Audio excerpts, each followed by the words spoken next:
Mrs. Hughes, the fourth grade teacher, popped into my mind. I've never met her, but today's gospel made me think of her. So let's look at the folks in today's gospel reading. You know those folks down by the River Jordan with John the Baptist? Who are they? Well, it looks like they're tax collectors, soldiers, men, women, working folk, people much like ourselves. And the gospel tells us that they were afraid. I don't know what they feared, but evidently they were hoping that a baptism in water would somehow protect them. But John doesn't just baptize, he preaches. And he preaches that baptism alone will not save their souls or their skins. There's more to it. What they have to do, is they have to change their ways, from the old ways to the new ways. In other words, they gotta repent. They must do more than just go around saying what they believe in. They have to actually live into what they believe. Their actions do count. And how do they respond? They ask one question. What should we do? They ask. And that question, what should we do, is as relevant today as it was all those years ago, all those centuries ago. Relevant because it comes from the heart. And the answer to that question goes to the very fiber and core of our being. It defines our morality, our ethics. It defines who we truly are. And the truth is, most of us are sincere, caring people. It's just that sometimes it's really hard to wrap our minds around what to do. Otherwise, the news outlets wouldn't be reporting about war, hunger, human trafficking, homelessness, lonely neighbors, suicides, abused or even throwaway children. When John stood at the Jordan, there was pain and there was fear in the world. And 2,000 years later, there still is. But today, we have hope. We have hope because we have Jesus to help us answer those questions. Now, Jesus didn't come and contradict what John said. Instead, he went even further because through his words and his actions, Jesus teaches us how to live into right relationships with God and with our neighbors. And by doing that, Jesus tells us to treat people with dignity, compassion, integrity, humility, just as we would like people to treat us. Now, some of our relationships are lived through communities, like in our church community right here, where we worship and we serve God. And working together in our church community, we have reached out and we have touched the lives of people in our greater Omaha community.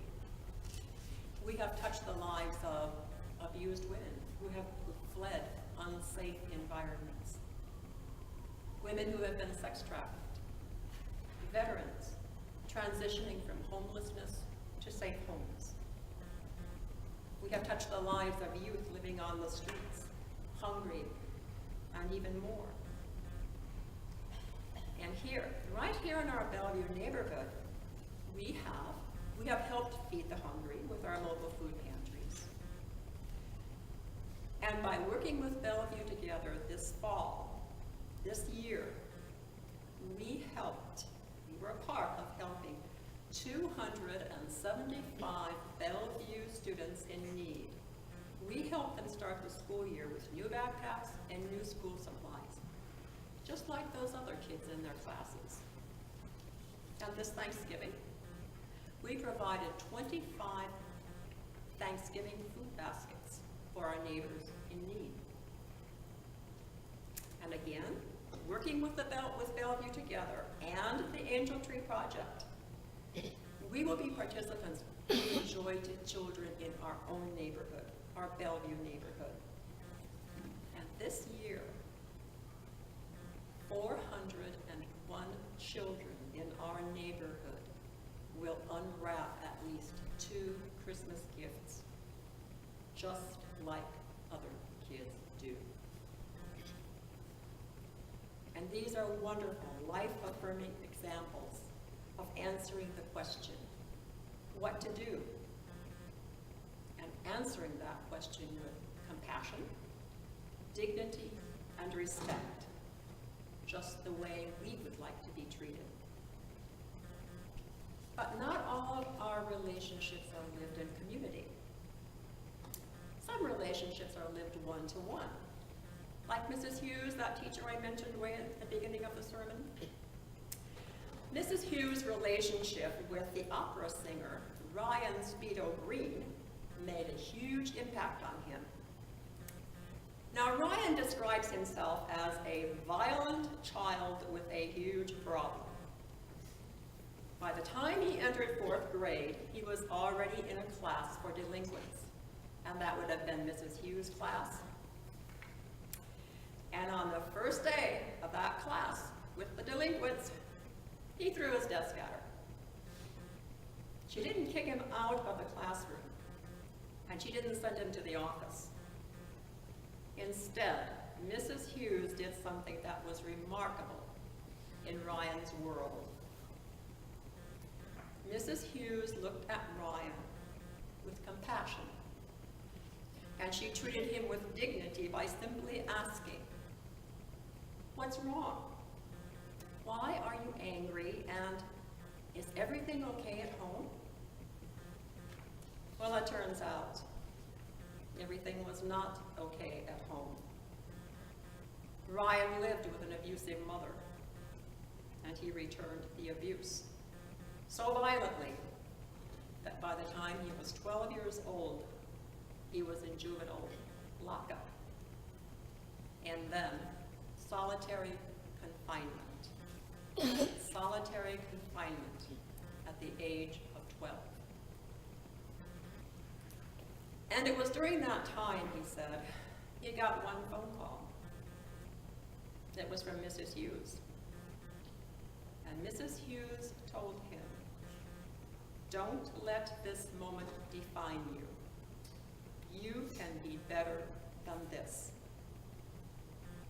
And those words stuck with him. They became his mantra, guiding him through the long, rocky road out of solitary, through high school, college, and on to the Vienna Opera, where he is today.